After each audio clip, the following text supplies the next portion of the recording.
श्रीलक्ष्मी श्रीमहालक्ष्मी क्षीरसागरकन्यका उत्तिष्ठ हरिसम्प्रीते भक्तानां भाग्यदायिनी।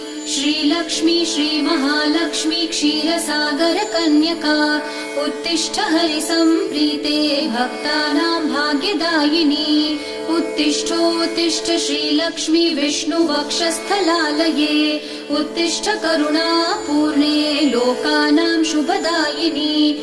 उत्तिष्ठोत्तिष्ठ श्रीलक्ष्मी विष्णुवक्षस्थलालये उत्तिष्ठ करुणापूर्णे लोकानां शुभदायिनी। श्रीपद्ममध्यवसिते वरपद्मनेत्रे श्रीपद्महस्तचिरपूजितपद्मपादे श्रीपद्मजातजननी शुभपद्मवक्त्रे श्रीलक्ष्मी भक्तवरदे तव सुप्रभातम्।